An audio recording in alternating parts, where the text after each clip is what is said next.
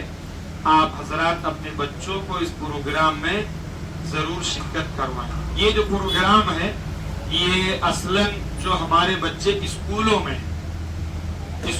پڑھ رہے ہیں، کالجز میں پڑھ رہے ہیں، اور ان کے فیت پر، عقیدے پر، اور ان کی اپنی جو ہے وہ جو ان کے تمام قسم کے اللہ اور اس کے رسول کے ساتھ معتقدات ہیں، ان پر جو حملے اور ان کو جو مس گائیڈ کرنے کی کوشش کی جاتی ہے، ان کے دل و دماغ میں آبجیکشن جو ہے وہ ڈالے جاتے ہیں اللہ اور اس کے رسول اور شریعت کے ساتھ. تو اس ناحیے کا یہ پروگرام رکھا گیا ہے، خاص طور پر جو ہمارے اسکول کے بچے ہیں، چاہے وہ ہائی اسکول کے ہوں، انٹر کے ہوں، یا اس کے اوپر کے ہوں، نیچے کے ہوں، سمجھدار بچے ہوں، تو ان کے ساتھ بیٹھ کے ان کو ایک ٹریک دیا جائے، ان کو ایک رخ دیا جائے، ان کو یہ بتایا جائے کہ آپ کے جو آبجیکشن ہیں، جو سوالات ہیں، ان سوالات میں کیا بنیادی چیزیں ہیں اور ان کی کیا حیثیت ہے. یہ ساری چیزیں ان کے سامنے ایکسپلین کی جائیں تاکہ بچوں کا اپنے ایمان اور اپنے اعمال پر اعتماد اور جو ہے وہ کانفیڈنس بھی آئے، ساتھ ہی ساتھ میں وہ غیروں کی باتوں کو بھی جب اس طرح کے آبجیکشن ہو تو ان کو جواب دے سکیں. شاید اسی نوعیت کا پروگرام رکھا گیا ہے. تو آپ حضرات اس بات کی کوشش کریں کہ گھر میں آپ کے جو بھی اسٹوڈنٹس ہیں یا جو بچوں کا فرینڈ سرکل ہے اس میں محنت کر کے ان بچوں کو، یہاں کب سے ہے؟ مغرب بعد انشاءاللہ، مغرب کے بعد اسی جگہ ہوگا انشاءاللہ. ٹھیک ہے انشاءاللہ. اللہ عمل کی توفیق عطا فرمائے. اور کوئی اعلان وغیرہ؟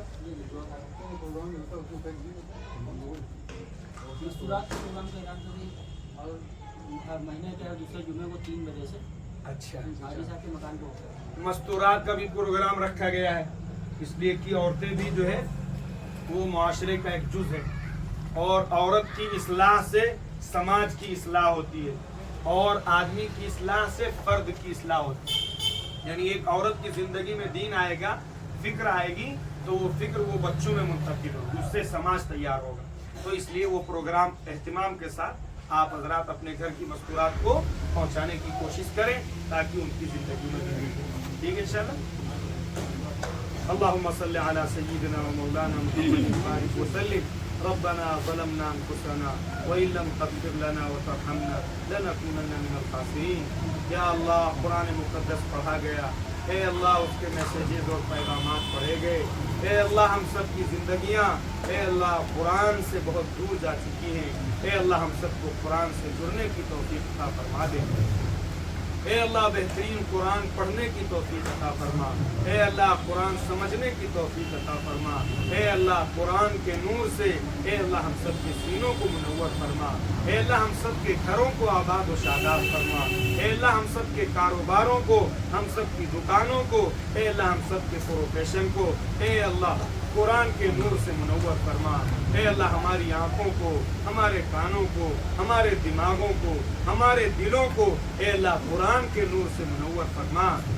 اے اللہ قرآن کے مطابق اپنی زندگی بنانے کی توفیق عطا فرما۔ اے اللہ اس قرآن کو اے اللہ اپنی زندگی کا جز اے اللہ اپنی آنکھوں کے سامنے رکھ کر اے اللہ اپنی زندگی گزارنے کی توفیق عطا فرما۔ اے اللہ جو یہ تیرے بندے اے اللہ ہمارے بھائی آئے جنہوں نے قرآن کو سنا، اے اللہ قرآن کی محبت میں آئے، اے اللہ تیری محبت میں آئے، اے اللہ تیرے رسول کی محبت میں آئے، اے اللہ اس محبت کو دوبالا فرما، اے اللہ اس محبت کو حقیقی محبت بنا کر اے اللہ ہم سب کے دلوں میں اے اللہ ہم سب کی زندگیوں میں حضور اکرم صلی اللہ علیہ وسلم کی ایک ایک سنت زندہ فرما دے، اے اللہ ایک ایک طریقہ زندہ فرما دے، اے اللہ آپ کے طریقے پر مرنے اور مٹنے کی توفیق عطا فرما دے۔